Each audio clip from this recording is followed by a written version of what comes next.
I think the key for me, Conrad, again, is just like not trying to compete with everyone, doing your best, compete with yourself, identify who you are, and do everything you can with what you have. Again, my last name is Earley.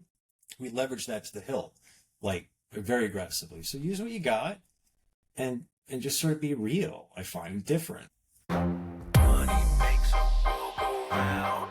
Welcome to Lunch Hour Legal Marketing, teaching you how to promote, market, and make fat stacks for your legal practice. Here on Legal Talk Network.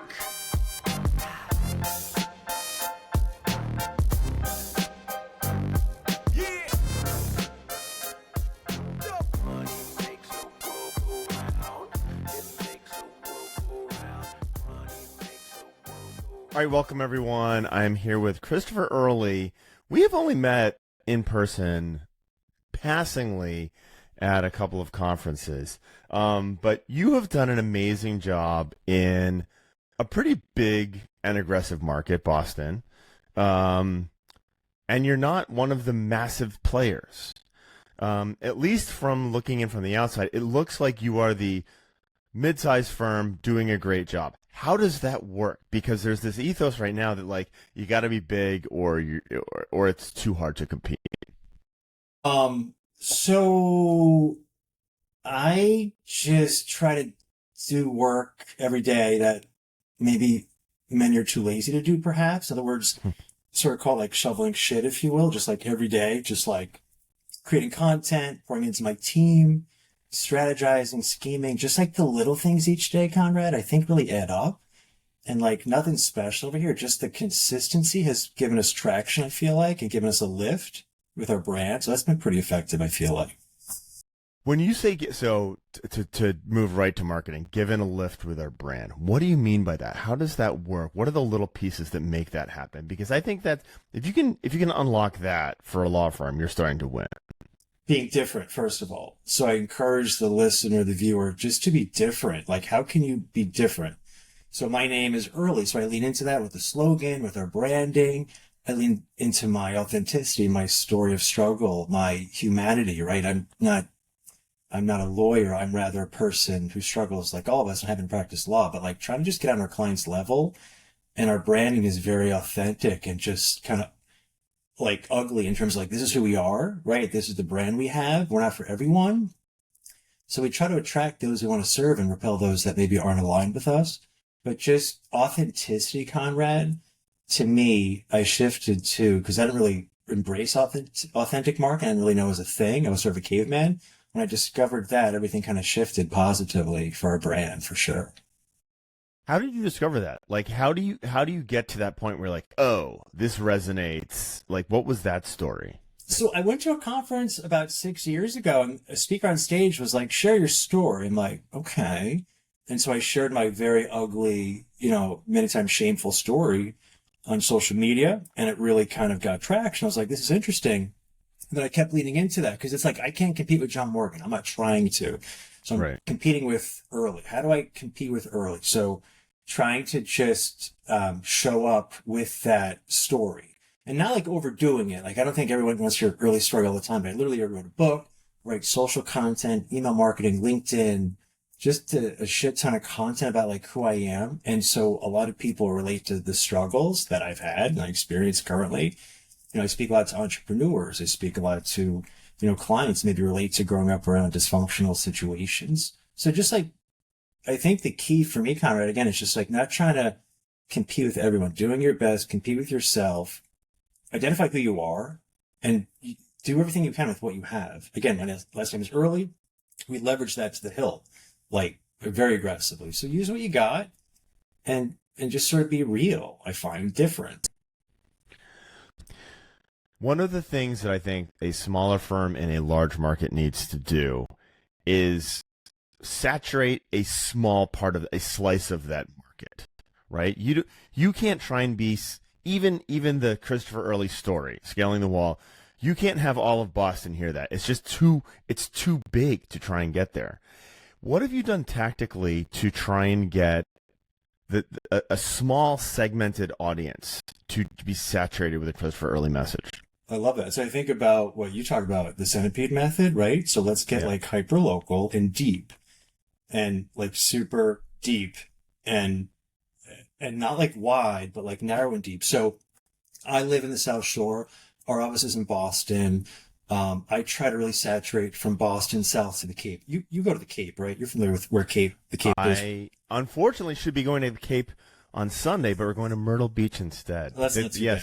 The in-laws live on the Cape, and I missed the 250th July 4th parades on the Cape Cod.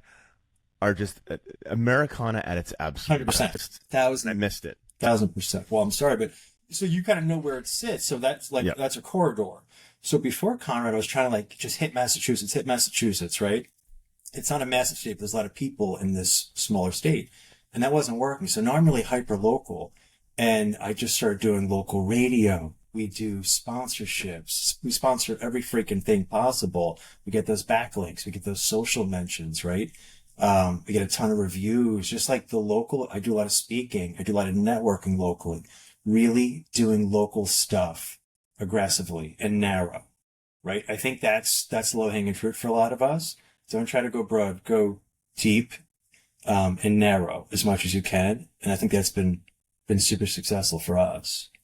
How do you do? So when I think about local radio, I mean, local radio is it's the Boston market, right? Or like how does this kind of drill down to that corridor?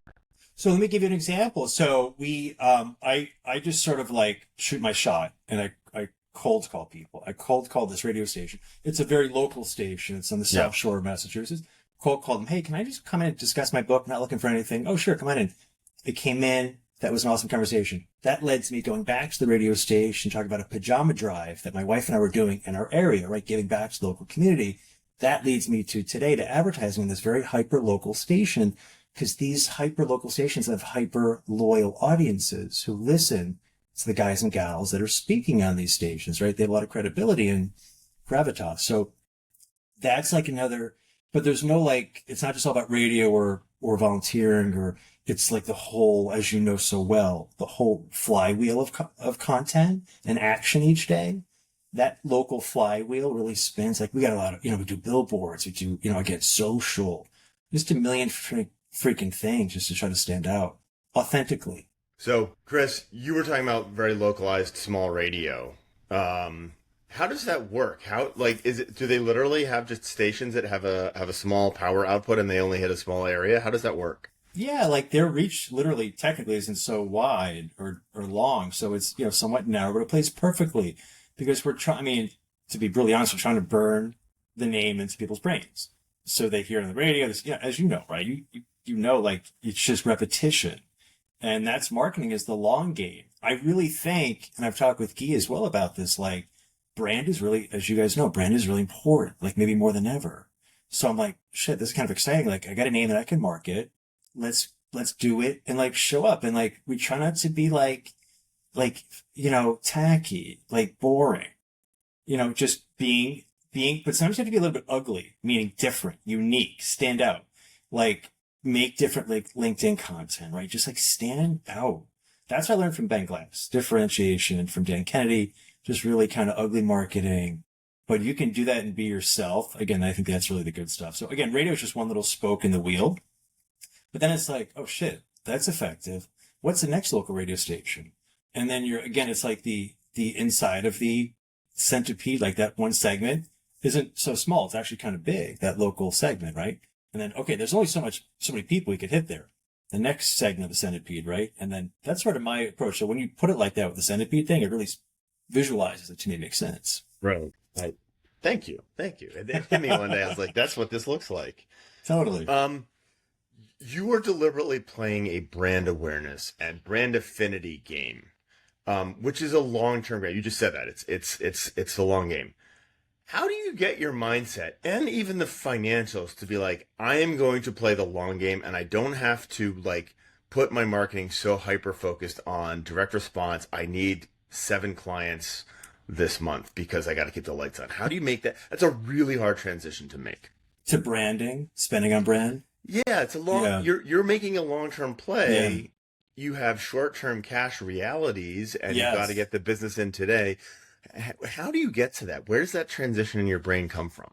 Well, just try to really we got the numbers fairly dialed in, right? But we're always getting better on the data, right? The minutia. So if you know your percentages, you know your average case value, your spend on marketing, average time on desk, your average time on desk close fee, like really digging deep into that stuff, you kind of know your numbers. And you're going to be, as a PI firm, I can only speak to them, right? And who I am.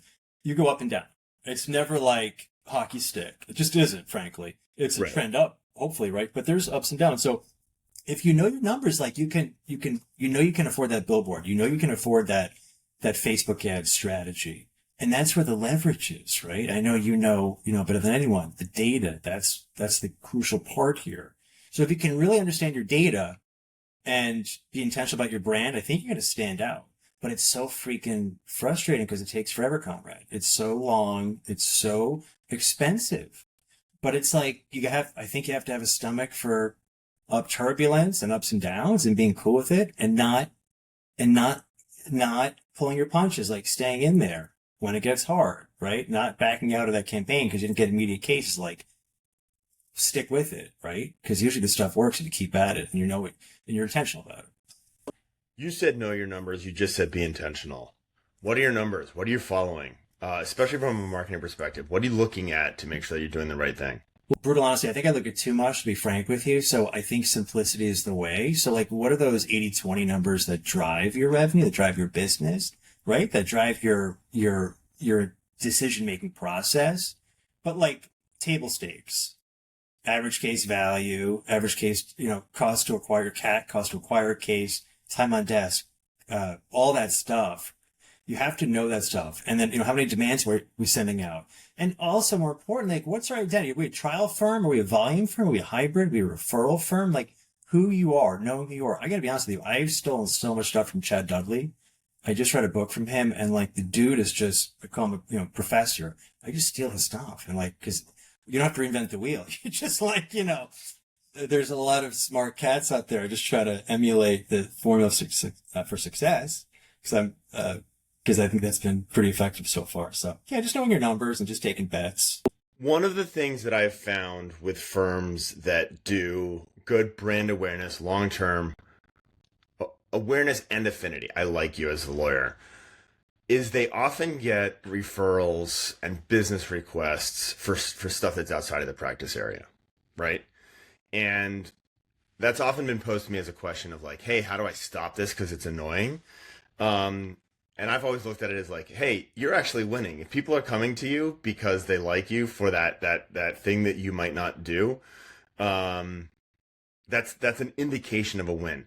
Do you get that? Are you getting a lot of stuff that's outside of your practice area just because people like you?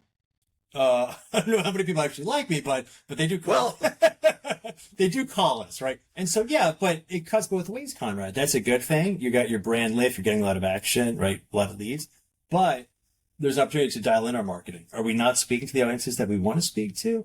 Because we're spending there's a lot of fat right then and there. If we're spending too much on stuff we actually don't want, that's gonna increase the cost per case and all that stuff based on our spend. So yeah, I think it's wonderful. So that's an opportunity for monetization. Like, are you monetizing those leads? Are you getting a review from those leads? Because you paid money to acquire that lead. You should drop them in your newsletter, your email newsletter. You should try to get a review. And most importantly, do what's best for the client. Refer them to a competent firm that's going to take care of them and act in their best interest. Everybody wins that way, right? And then hopefully that referring attorney you're sending it to is going to send you stuff. So, and if they don't, you need to know those guys and gals who are slow to respond to leads that you send, who aren't, customer centric, client centric. Like, and I really am sensitive to that is the monetization of outbound referrals, knowing those numbers. And really leaning into, again, 80-20, those lawyers that are crushing it, that was in case two, and those that sort of sit on stuff, and we get questions like, I reached out to those lawyers, not getting back, little stuff like that is super helpful to track. How much of your time do you put into this? How much of Chris's day is lawyering? How much of it is, you talk about content and sponsorships and, pajama drives. How much of your time goes into that? A lot. So it's, I still have cases that slowly I'm weaning away from that. But a lot of the time, like, I'll be very brutally honest. I'm watching a really good documentary on Tiger Woods. And he was just, I wish I had any kind of talent like he had, but he was obsessed. And I think I'm kind of obsessed with like trying to be great here. Right. And just doing the best I can. And like, he was sort of like, I don't know, driven. And I don't know if I have a fraction of his drive, but like, that's where I lean into is like, I love this stuff. It's sort of like play as opposed to work.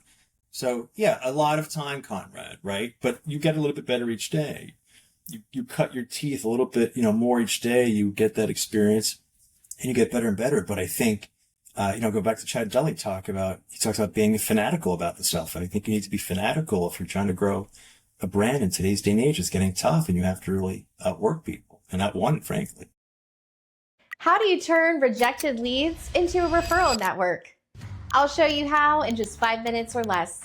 Join me August 11th through the 13th in Nashville, Tennessee for the Lunch Hour Legal Marketing Summit, where I'll be one of the Ignite Talks. I'm going to present on how you can turn every rejected lead into a new referral partner and how to train your intake to do it. I'll even give you the script I've been using since I was 14 years old doing this exact same thing in my father's law firm. So visit lunchhourlegalmarketing.com, reserve your seat today, and I'll see you in Nashville.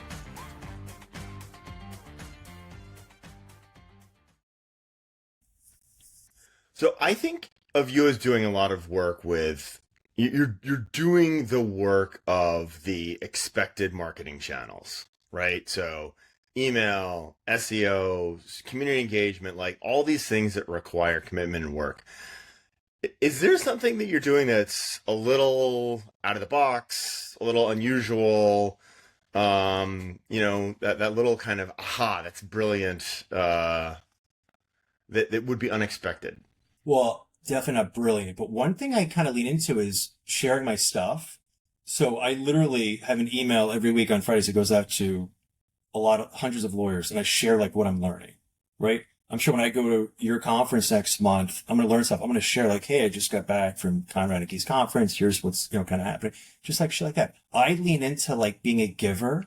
And back in the day, I would have never done that because I thought that would have been like marketing malpractice to try to help those you're, quote unquote competing with. But it's like, no, like we can all win.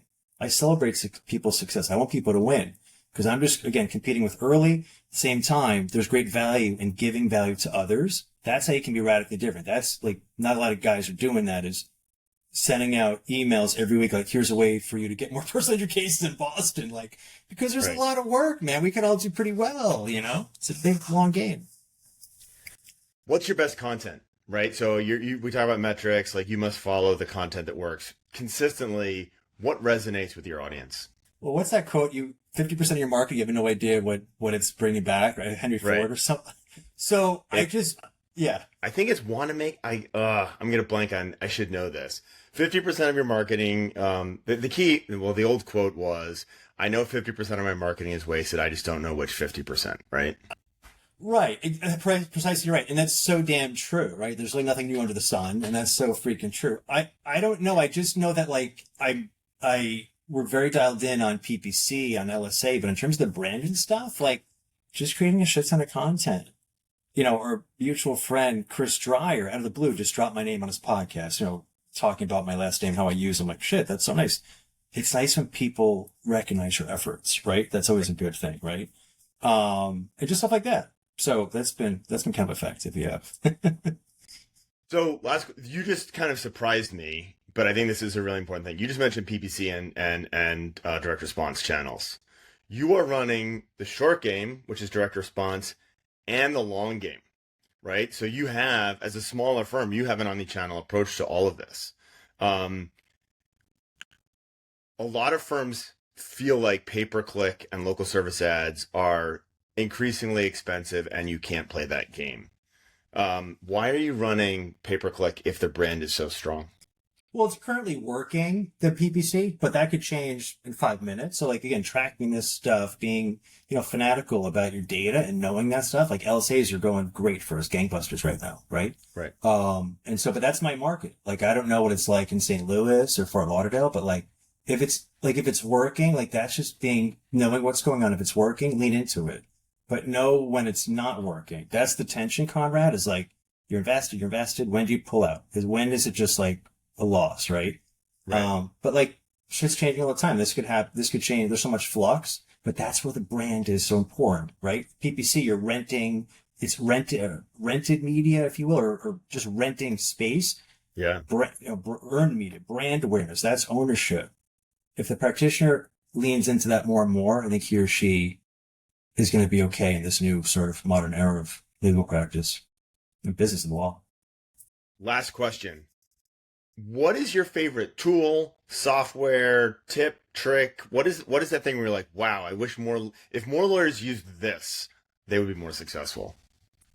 Like a tech stack type of Tech stack? Like what's that little piece where you're like, I'm so dependent on this and it's awesome? I love Speed AI, to be honest with you.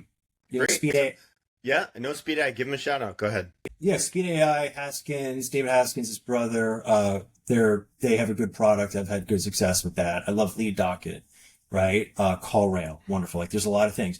I would encourage practitioner not to get the tech stack too heavy because that happens over time. You keep layering and layering and layering. Again, simplicity. Find out, once again, the 80-20. What are those few things that are moving the needle for you? But Speed AI, Lead Docket, CallRail, that stuff I'm pretty focused on. I like that stuff. Makes everything a lot easier. So I find a lot of people have a surface level of understanding and a simplistic understanding of CallRail, right? I'm guessing that you're pretty hands-on and you've used some of the more deep functionality within CallRail. What can you give listeners just one of those insights into CallRail that you're like, wow, this is very cool? All right, I'm definitely not very great at CallRail, to be completely honest with you, but I lean on it because I know what it does, right? It's tracking stuff. So I know enough to be dangerous. I can go in and see, wait a second, like that number is not tied to this. What are we doing? Like many lawyers listening to this are losing money because these numbers are not tied to anything. So you're losing money. No basic comprehension of CallRail and tracking this stuff and knowing where the data is. But CallRail has been super helpful, but I need to learn a lot more about it for sure. Definitely. Okay. All right. No worries. They will be at the summit, and I specifically asked them, like, I want you to go deep in it. Like, there's so many layers to what they can do. It's very, very cool. Oh, I bet. I don't know 5% of it, man. It's crazy. Yeah, that's right. It's one of those tools. It's like Excel. Like, I'm good at about 10% of it, and there's so much more. But you're missing everything. Totally. Yeah. Dude, thank you so much. I really appreciate brother. it. Thank you, brother. I'm genuinely bummed not to be going to Cape Cod, and I was like, it was the 250th anniversary, like missing the July 4th parade for the 250th. I was really bummed, but my in-laws wanted to do Myrtle Beach instead of Cape Cod. So you did the right thing then. Yeah. You did the right thing, but I'm bummed about it.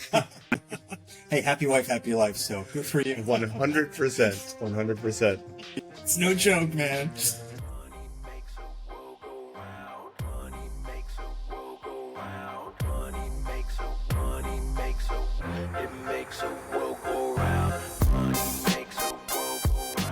Thank you for listening to Lunch Hour Legal Marketing. If you'd like more information about what you heard today, please visit LegalTalkNetwork.com. Subscribe via Apple Podcasts and RSS. Follow Legal Talk Network on Twitter, Facebook, LinkedIn, and Instagram.